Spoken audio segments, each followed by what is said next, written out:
그 신앙생활은 우리가 그 신앙 성장을 위해서 반드시 극복해야 될 게 하나 있는데요. 그게 바로 그 자기 집착의 문제입니다. 이 자기 집착, 이것을 제가 사전을 찾아보니까 이 자기 집착이라는 용어를 사전이 이렇게 풀이합니다. 자신의 행복과 동기에만 집착하는 증상, 이렇게 자기 집착을 풀이했고요. 그런가 하면은 영국의 철학자 버트런트 러셀의 책에 보니까 이 자기 집착을 나를 중심으로 세상을 바라보는 태도, 이렇게 풀이하는 글도 제가 봤습니다. 이재철 목사님이 쓰신 사랑의 초대, 이 책에 보니까 여기서도 자기 집착에 대한 설명이 나오는 대목이 있었는데요. 자기 집착이 뭔가? 이 인간의 죄성을 다른 용어로 표현하면 그게 자기 집착이다, 이렇게 큰 전제를 설명하고는 이제 그 다음 내용을 한번 들어보십시오. 인간은 집착의 굴레에서 벗어나지 못합니다. 무엇인가 늘 집착하며 살아가고 있습니다. 무서운 것은 인간이 무엇에 집착하든 그 집착이 실은 거기에 마음을 쏟고 있는 자기 자신에 대한 집착이라는 것입니다. 돈에 집착하든 권력에 집착하든 모든 인간의 집착은 예외 없이 자기 집착입니다. 그래서 인간의 집착이 무섭습니다. 인간의 자기 집착이란 결국 자기 욕망에 대한 집착이기에 자기 욕망에 사로잡힌 인간의 삶은 자신의 의지와 무관하게 타인에겐 흉기로 드러나게 됩니다. 이렇게 무서운 게 자기 집착이에요. 의도하지 않았지만 타인에게 흉기로 드러나는 것, 이게 자기 집착이라는 이 글을 제가 읽으면서요, 이게 타인에게 흉기가 되기 전에 먼저 자기를 파괴하는 게 이게 자기 집착이다. 철학자 버트런트 러셀이 쓴 행복의 정원이라는 책에 보면은 이 러셀이 어린 시절부터 참 삶이 허무했던 것 같아요. 그래서 어린 사춘기 시절부터 자기 삶을 증오하고 그래서 늘 자살할 생각을 품고 살았다, 그렇게 고백을 하는 내용이 나오는데요. 그런데 여러분, 이 버트란트 러셀이 이렇게 어린 사춘기 시절부터 자기 삶을 비관하고 증오하고 늘 자살 충동에 사로잡혀 있었다 그랬는데요, 나이가 들어갈수록 자기 삶을 즐기는 인생으로 놀라운 변화가 일어났다, 그런 고백도 합니다. 근데 제가 주목하는 게 뭐냐 하면은, 이렇게 버트란트 러셀이 너무나 자기 삶을 증오하고 자살해야 되겠다 이런 생각에 사로잡혀 살았던 너무 비참한 삶에서 시간이 가면 갈수록 자기 인생을 즐기고 자기 인생을 기뻐하고 자기 삶을 즐기는 인생으로 변화되었다, 그렇게 말하면서 그 비결이 하나 있다는 거예요. 어떻게 이런 변화가 일어났느냐? 그거는요, 자기 자신에 대한 집착을 줄여나간 덕분이다. 저는 철학자로서 버트란트 러셀의 주장을 다 수용할 수 없다 생각하지만요, 그러나 바로 이 대목, 이거는 제가 100% 동의합니다. 내가 진짜 행복하기 위해서는 내 안에 도사리고 있는 이 자기 집착의 문제, 이걸 줄여나가야 된다는 겁니다. 그래서 저는 오늘 본문 말씀을 가지고 이제 2주간 설교할 건데요, 이번 주에는 이 자기 집착과 욕망에 빠져 망해버린 헤롯 왕에 대해서 이제 오늘 제가 설교할 예정이고요. 그런가 하면 이 다음 주에는 이 자기 집착과 욕망의 문제를 해결했던 세례 요한에 대해서 집중적으로 살펴보려고 준비를 하고 있습니다. 이제 오늘 살펴보게 될 이 헤롯 왕의 정확한 이름은 헤롯 안티파스입니다. 이 헤롯 안티파스는 누구냐? 이 헤롯 안티파스의 삶을 한마디로 요약하라 그러면은요, 자기 집착과 자기 욕망에 사로잡혀 자기도 망하고 타인도 망하게 한 인물, 이렇게 요약되는 인생입니다. 참 비참한 인간이겠죠? 이 헤롯 안티파스의 아버지가 누군가 하면은 헤롯 대왕이라고, 예수님께서 태어나실 때 자기 권력을 유지하기 위하여 유아 살해를 명령했던 인물, 기억하십니까? 이게 오늘 살펴볼 헤롯의 아버지입니다. 부전자전이라고요. 그 아들 헤롯 안티파스도 똑같습니다. 자기 아버지와 똑같이 과도한 자기 집착에 빠져가지고 아무 죄도 없는 세례 요한을 죽여버린 인물이 이게 오늘 본문의 헤롯이거든요. 마가복음 6장 27절 28절 오늘 본문입니다. 왕이 곧 시위병 하나를 보내어 요한의 머리를 가져오라 명하니 그 사람이 나가 옥에서 요한을 목베어 그 머리를 소반에 얹어다가 소녀에게 주니 소녀가 이것을 그 어머니에게 주니라. 이런 천인공노할 짓을 저지른 인물이 헤롯인데요, 이 배경이 어떻게 되느냐, 이 사람은 자기 이복 동생의 아내, 그러니까 우리말로 표현하자면 그 제수씨에게 반한 사람이에요. 자기 제수씨에게 반해가지고 자기 본처를 내어 쫓고 그 제수씨와 재혼하는 파렴치한 짓을 저지른 인물입니다. 그래서 세례 요한이 그 문제를 지적을 하니까 그를 감옥에 가두어 두었다가 오늘 본문에서 세례 요한을 참수형으로 죽이는 짓을 한 게 그게 오늘 본문의 헤롯이거든요. 근데 제가 이런 헤롯의 인물을 쭉 본문을 묵상을 하다가 되게 흥미로운 거 하나 발견했는데요, 이렇게 자기 집착에 빠져 아주 인간 이하의 삶을 살았던 헤롯에게 나타나는 몇 가지 증상이 있더라는 게 증상. 자기 집착에 빠진 헤롯에게 나타나는 첫 번째 증상이 두려움에서 오는 강박증이에요. 강박증. 여러분, 지난주 살펴봤던 마가복음 6장 14절 말씀 기억하십니까? 예수님의 제자들이 열정적으로 복음을 전파한 결과 14절, 이에 예수의 이름이 드러난지라. 예수 그리스도의 이름과 그분의 능력과 그분의 아름다운 소문이 쫙 퍼져나가고 있었는데 그 소문을 오늘 우리가 살펴볼 헤롯 왕도 들은 거예요. 근데 그 소문을 들은, 이에 예수의 이름이 드러난지라, 이 소문을 들은 헤롯 왕이 무슨 반응이 드러나는가? 자, 본문 16절에서 헤롯이 이렇게 말합니다. 헤롯은 듣고 이르되 내가 목뺀 요한 그가 살아났다 하더라. 이 완전 뜬금없는 이야기 아닙니까? 아니, 예수 그리스도의 이름이 드러났는데 갑자기 자기가 죽인 헤롯이 살아온 거다, 이렇게 말하는 이게 되게 황당한데요. 그러나 여러분, 저는 이렇게 반응하는 헤롯의 이 반응을 보면서 참 이 인간이 불쌍한 인간이구나. 아니, 예수님의 이름이 그렇게 소문이 퍼져나가는데 이거 내가 죽은 그 세례 요한이 살아 돌아왔다고 말하는 그 심리 속에는 얼마나 그 악한 일에 대한 죄책감, 그 악한 일에 대한 그 두려움, 이런 것들이 강박증이 됐으면 이런 표현을 하겠냐고요. 그리고 우리 말에 사람이 죄 짓고는 못 산다, 이런 말을 하는 건 참 그 진리인 것 같습니다. 20절에도 보면은 그의 두려움이 드러납니다.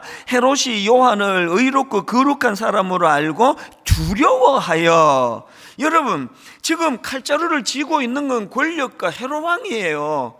지금 이 세례 요한의 목숨을 죽이기도 하고 살릴 수도 있는 능력을 갖고 있는 건 헤롯인데요, 놀랍게도 지금 세례 요한이 헤롯을 두려워하는 게 아니라 헤롯이 세례 요한을 두려워하고 있다는 겁니다. 구약에도 이런 케이스가 있지 않았습니까? 사울 왕. 여러분이 다 아시지만 그는 왕으로서 그 어린 다윗을 죽이려고 그 자기 집착에 빠져가지고 어린 다윗을 죽이려고 했던 그 헤롯하고 똑같은 양상인데요, 여러분 뭐가 또 똑같으냐? 자, 사무엘상 18장 12절입니다. 여호와께서 사울을 떠나 다윗과 함께 계심으로, 그 다음 보세요. 사울이 그를 두려워한지라. 같은 반응이 15절에 또 나옵니다. 사울은 다윗이 크게 지혜롭게 행함을 보고 그를 두려워하였으나. 다윗이 자기를 죽이려는 권력자 사울 왕을 두려워할 것 같은데 현실은 그게 아니었습니다. 그래서 죄 짓고는 못 산다는 말이 그게 진리라니까요. 그래서 조지 시웰이라는 분이 이런 말을 했습니다. 두려움은 양심이 죄에 내는 세금이다. 이 굉장히 제게 와닿는 말이더라고요. 두려움은 양심이 죄에 내는 세금이다. 그래서 지금 오늘 본문의 헤롯 왕이 그런 자기 집착에 빠진 결과 그는 지금 두려움에서 오는 강박에 빠져 있는 겁니다. 두 번째로 자기 집착에 빠진 헤롯의 정상이 하나 더 있는데요, 허세입니다. 허세. 자, 오늘 본문 22절 23절, 헤로디아의 딸이 친히 들어와 춤을 추어 헤롯과 그와 함께 앉은 자들을 기쁘게 한지라. 왕이 그 소녀에게 이르되 무엇이든지 내가 원하는 것을 내게 구하라, 내가 주리라 하고, 또 맹세하기를 무엇이든지 내가 내게 구하면 내 나라의 절반까지라도 주리라 하거늘. 이게 지금 어린애 앞에서 헤롯 왕이 지금 허세를 부리고 있는 거 아닙니까? 아니, 왜 헤롯은 지금 체면도 없이 이렇게 허세를 부리고 있습니까? 무슨 애한테 나라 절반이라도 내가 주겠다, 이런 과장된 허세를 부리는가? 제가 이것을 가만히 묵상을 하다가 보니까요, 헤롯이 왜 이렇게 허세를 부리냐고요? 마음이 허해서 그런 거예요. 자기 과시에 빠져 있는 사람, 늘 자기 집착에 빠져 있는 사람들의 공통점은요, 과시를 잘하고 떠벌리기를 잘하는데 그게 마음이 허해서 그런 겁니다. 여러분 구역 모임 같은 거 하다가 보면은요, 좀 허세를 부리는 순원들이 가끔씩 있습니다.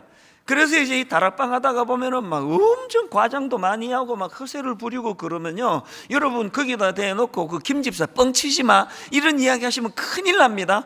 안 그래도 지금 그 사람이 마음이 허해서 그런 거거든요. 불쌍하게 봐야 돼요. 그리고 그를 위해 기도해 줘야 돼요. 분당 우리 교회가 규모가 좀 커지고 교회 이름이 좀 알려지고 그러면서부터 제가 드리는 기도가 있는데, 지금도 어린애 같은 기도예요.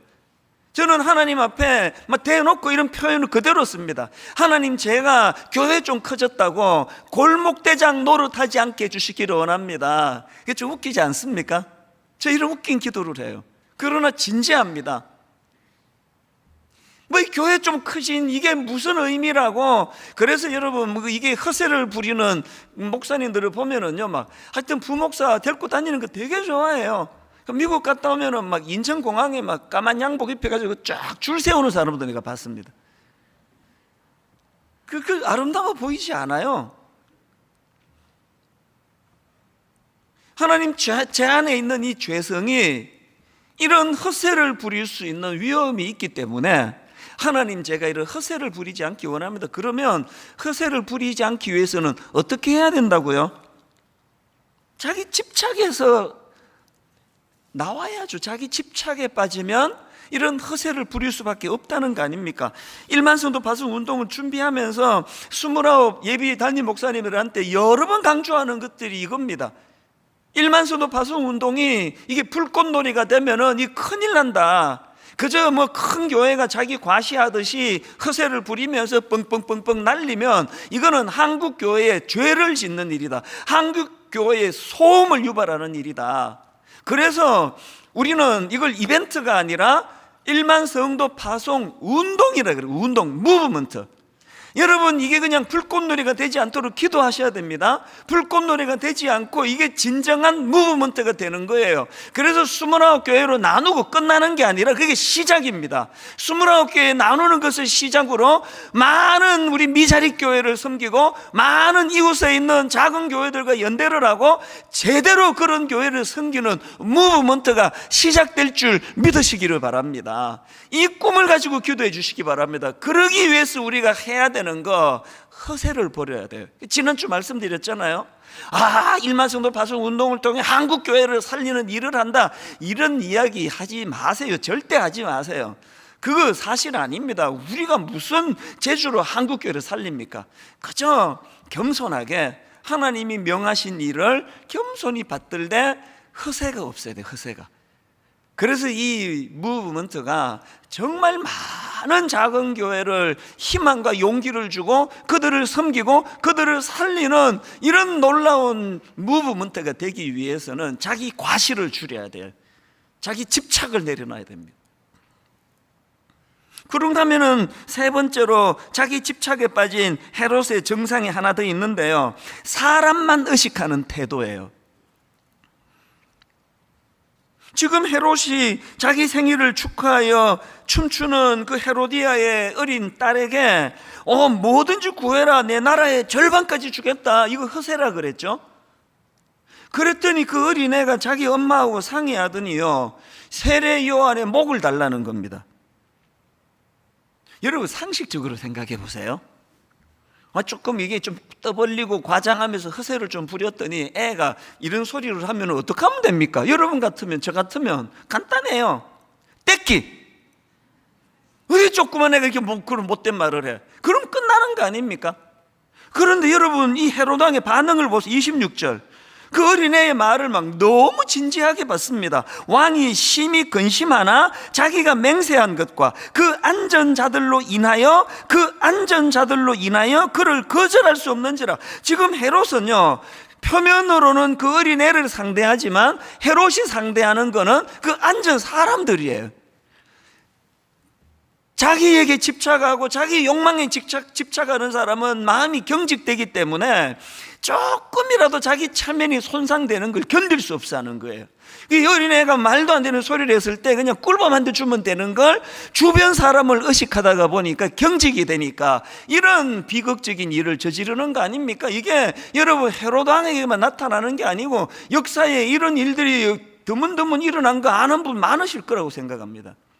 목회하는 제가 저에게 집착하면, 저 욕망에 몰두하면 경직이 일어나고요, 경직이 되면 말도 안 되는 이상한 짓들을 하게 된다는 걸 너무 잘 알고 있습니다, 저는.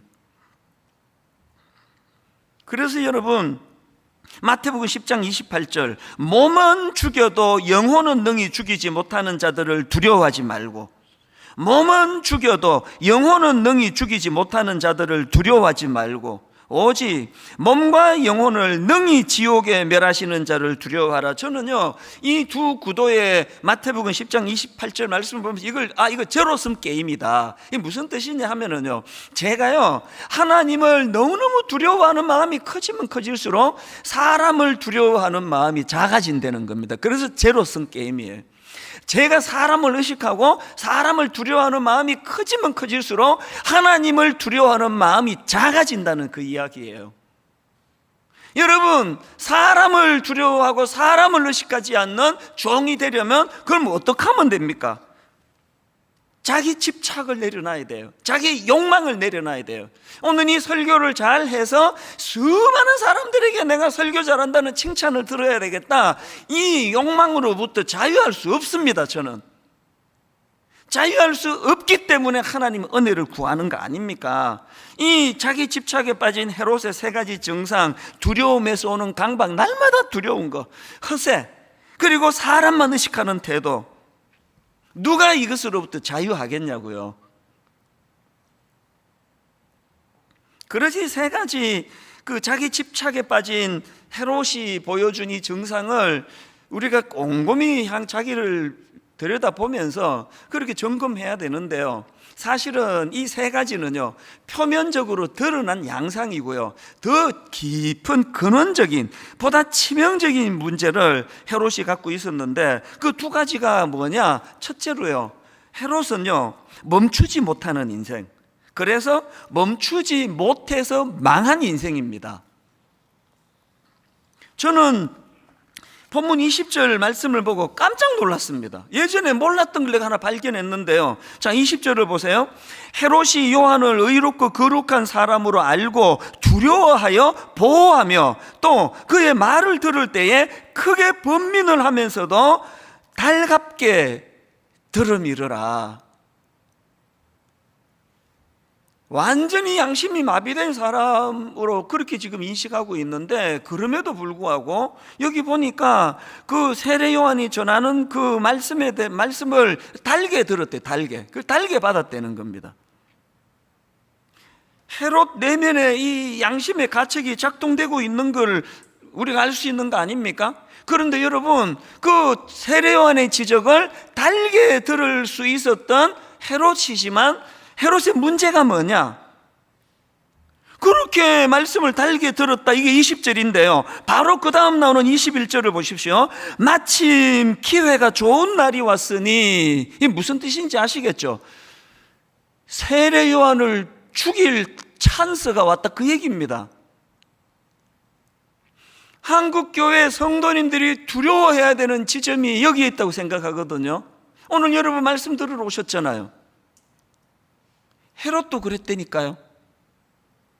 오늘 여러분 말씀 듣고 어떤 분은 마음이 찡하고 어떤 분은 찔림이 있고 어떤 분은 도전을 받고 그러시잖아요. 헤롯도 그랬다니까요. 문제는 뭡니까? 그게 악한 길로 가는 헤롯의 삶을 돌이키지 못한다면은 그건 아무 소용없는 거 아닙니까? 최근에 미국 플로리다 주에서 그 12층짜리 아파트가 붕괴하는 사고, 그래서 놀랍게도 그리고 가슴 아프게도 사망자가 78명, 그리고 실종자가 62명, 너무나 끔찍한 아파트 붕괴 사건이 미국에서 일어났는데요. 꼭 이런 사건이 터지면 뒤따라 나오는 분석 여러분 다 아시죠? 이번에도요, 붕괴된 미국의 플로리다 아파트, 이미 3년 전부터 이상 징후 싹 무시했다. 뭐 맨날 우리나라 사고 현장에서만 듣던 이거를 미국도 똑같네요. 보니까 플로리다 아파트가 붕괴되기 3년 전부터 이상 징후에 대하여 계속 경고가 있었고, 심지어는 붕괴되기 2달 전에도 대규모 보수공사가 필요하다는 전문가들의 경고가 있었다는 거예요. 그걸 싹 무시했기 때문에 그 경고가 붕괴를 멈추게 하는 일을 못한 거 아닙니까? 지금 헤롯이 세례요한의 말을 달게 들었다니까요. 전문가가 이러다가 이 아파트 넘어진다 이야기고 다 들었다니까요. 그리고는 아무것도 행하지 않았습니다. 그래서 붕괴했습니다. 우리 영적으로는 어떻습니까? 1995년도에 있었던 삼풍백화점 붕괴 사건, 저는 그때 사랑의 교회, 서초동에 있는 사랑의 교회에서 중고등부 사역을 했기 때문에 가깝거든요. 그래서 저는 삼풍백화점이 무너지는 그 사건 때문에 실제로 우리 중고등부 제자가 죽었고요, 실제로 우리 중고등부 제자 아이들의 부모가 죽었고 가족이 죽었던 거를 억장이 무너지면서 경험했던 사람이에요. 근데 최근에 어느 프로에서 그 상품백화점이 무너진 원인을 분석하는데, 그날 저는요, 이게 95년도에 일어난 사건인데도 마음에 누르지 못하는 분노가 일어났습니다. 상품백화점 붕괴 사고로 사망자만 502명, 부상자 937명. 이 끔찍한 일이 벌어졌는데요, 그 백화점 붕괴 10일 전에, 그 전조현상이라 그러잖아요. 붕괴 10일 전에 백화점 식당이 흔들거리고 물벼락이 떨어지고 식당 천정에 구멍이 생기고, 이게 10일 전에 이미 나타난 전조현상이었대요. 그렇게 하고 심지어는 붕괴 하루 전까지, 하루 전에는요, 식당과 바닥에 거대한 싱크홀이 발생하고 옥상에서는 붕괴 징조를 알리는 그걸 펀칭 현상이라 그런대요. 그게 그 전날 일어났다는 거예요. 그랬는데 여러분, 이런 경고를 받은 백화점 경영진이 취한 조치는 딱 하나였답니다. 직원들에게 입 조심해라, 이거 새 나가지 않도록 해라. 무엇에 그 당시에 이 경영인들이 무엇에 거기에 미쳐 있었습니까? 이거 매상 떨어지면 안 되는데, 이 백화점의 이미지 깨지면 안 되는데, 헤롯이 세례 요한의 말씀을 달게 들었다니까요.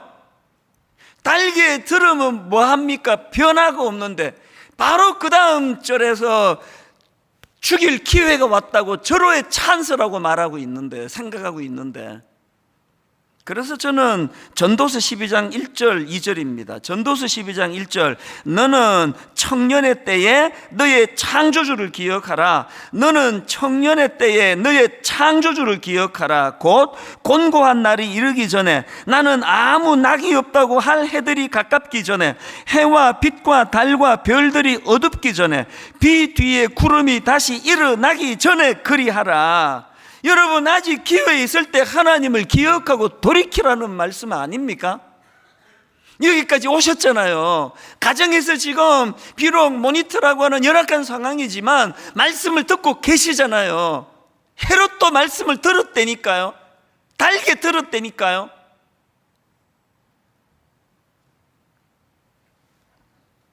헤롯에게 치명적인 문제가 있었다면 그는 멈추지 못하는 인생이었습니다.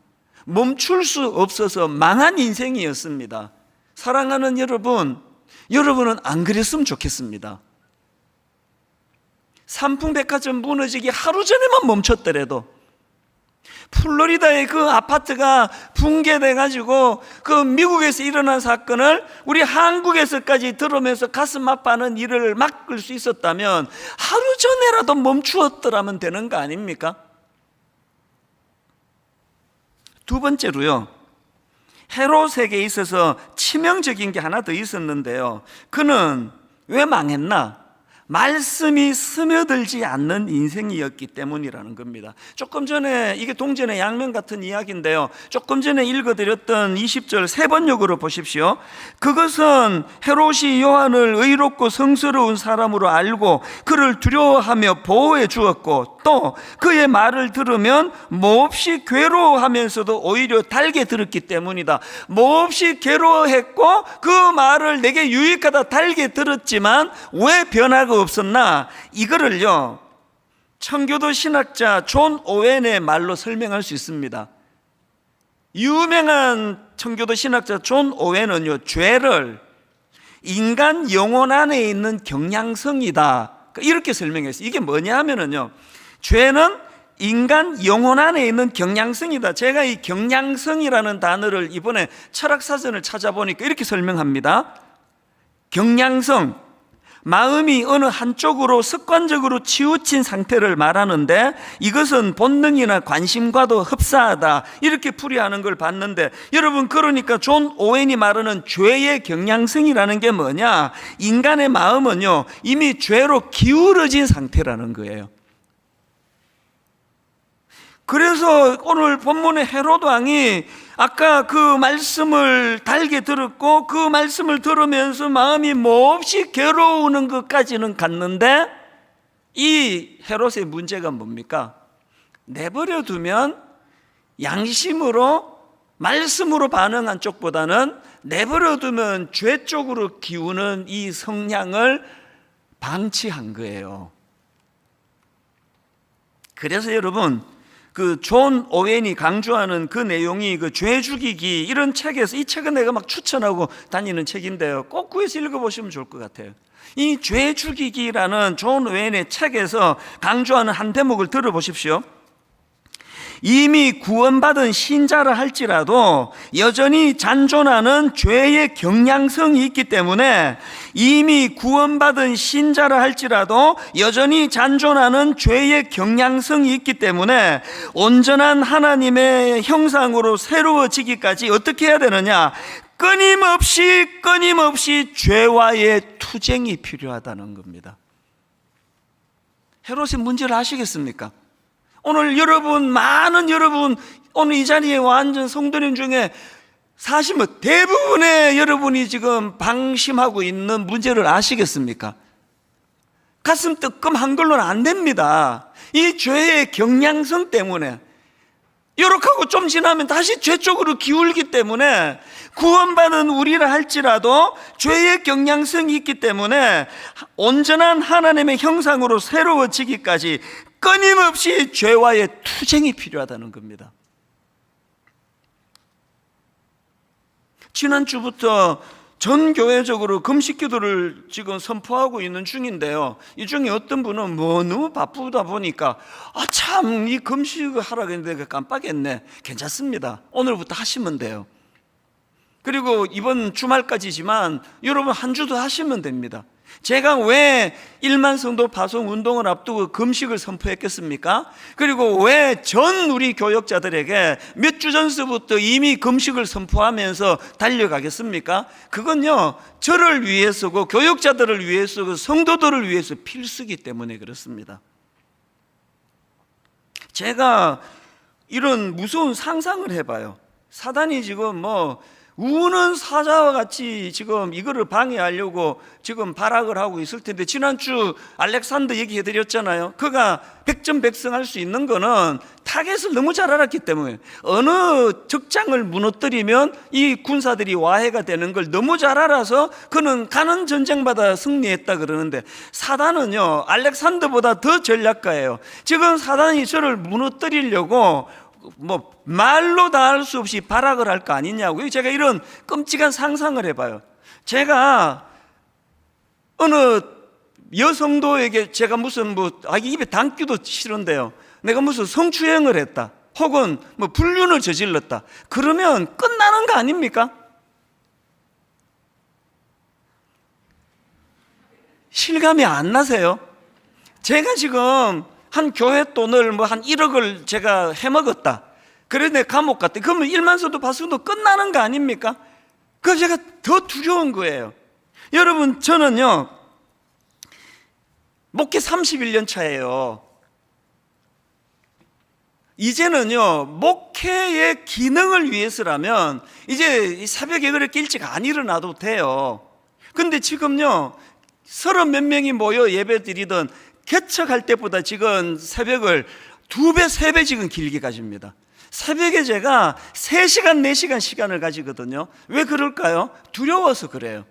어떤 공격을 어떻게 받을지 모르는 게 오늘 저의 위치이기 때문에. 그리고 제가 그런 죄의 자리에 한 번만 빠져버리면 우리 성도님들에게 씻을 수 없는 죄를 짓는 거 아닙니까? 우리 하나님께 죄를 범하는 거 아닙니까? 그래서 제가 새벽마다 그 은혜를 구하는 거거든요. 무슨 은혜를 구하는지 아십니까? 잘 이길 수 있도록 내가 그것을 잘 견딜 자신이 있으니 한번 지켜봐 주십시오, 이렇게 기도할 것 같습니까? 저는 오늘 이 설교 전체를 요약하는 찬양을 이따가 하나 부르기로 했는데요, 화면으로 제가 가사를 좀 띄워달라 그랬습니다. 주께 가오니 날 새롭게 하시고 주의 은혜를 부어주소서. 오늘 우리가 왜 금식하느냐고요? 왜 전 교역자들이 지금 그렇게 지금 금식 중에 있느냐고요? 오늘 우리가 해야 될 강력한 일이 있다면 주님께 나아가는 거예요. 주께 가오니 날 새롭게 하시고 주의 은혜를 그냥 주셔갖고 안 됩니다. 부어주셔야 돼요. 왜? 그 다음 가사를 보세요. 내 안에 발견한 나의 연약함 모두 벗어지리라 주의 사랑으로.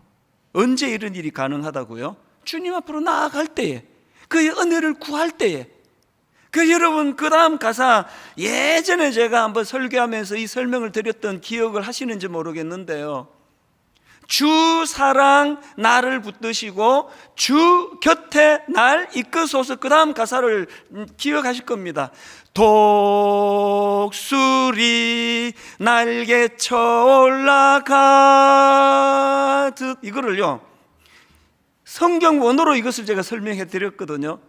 독수리 날개쳐 올라가듯보다 더 정확한 표현은 독수리 날개 펴 올라가듯이다. 지금 독수리가 말입니다, 막 자기가 몸부림쳐서 파닥파닥 날개를 쳐서 그렇게 비상하는 게 아니고요, 독수리는 참새가 아닙니다. 독수리는요 날개를 파닥거려서 비상하는 게 아니라 날개를 펴 상승 기류에 자기 몸을 맡긴다는 거예요. 목회 31년 차 제가 왜 새벽에 그 어느 때보다도 그 긴 시간을 뭐 새벽에 일어나가지고 제가 뭐 비디오를 보겠습니까? 연속극을 보겠습니까? 새벽 2시 넘어 일어나가지고 제가 무슨 뭐 소설을 읽겠습니까? 온전히 주님께 집중하는 시간이거든요.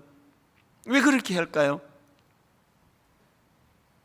은혜의 상승 기류에 제가 올라타야 사단의 공격에 무너지지 않는 걸 알기 때문입니다. 다시 말씀드립니다. 왜 금식하셔야 되느냐고요? 여러분은 저보다 영적으로 훨씬 강하시기 때문에 난 금식 안 해도 돼, 그런 겁니까? 그게 가장 위험한 거예요. 아니, 헤롯이 그 세례 요한의 말씀을 달게 받았다니까요. 그 말씀 앞에 찔림도 있고 아팠다니까요. 그러나 여러분이 죄의 경향성, 내버려두면 죄 쪽으로 기우는 이거를 방심했기 때문에, 그래서 변화되지 않아 망한 케이스라면, 오늘의 결론을 저는 이렇게 맺기 원합니다. 여러분, 정말 우리 스스로를 돌아봐야 할 때입니다. 우리에게는 이 헤롯이 가진 정상이 없습니까? 두려움에서 오는 강박 없습니까? 그렇게 낮에는 그냥 비싼 옷 입고 높은 자리에 서가지고 아주 그냥 근엄하게 잘 사셨는데, 그거 다 벗어던지고 잠옷 갈아입고 침대에 잠자리에 올라가기만 하면은 마음에 이유를 알 수 없는 두려움과 공허함으로, 허전함으로 뒤척이는 분 정말 아무도 안 계십니까? 허세가 왜 나온다고요? 여러분, 헤롯이 보여준 사람만 의식하는 태도 여러분 없습니까? 여러분, 진짜 멈추지 못해 망한 헤롯이 걸어간, 그래서 멈추어지지 않는 어떤 문제를 갖고 실험하는 분 안 계십니까? 말씀이 스며들지 않아서 그렇다는 오늘 이 말씀 앞에, 그래서 내가 좋아, 내일부터 내가 집중해서 성경 읽을 거야, 이게 아니고요. 날개를 펴세요. 날개를 펴서 은혜의 상승 기류에 몸을 맡기세요. 그분이 하십니다. 우리 찬양을 같이 정말 간절하게 한번 불러보면 좋겠습니다.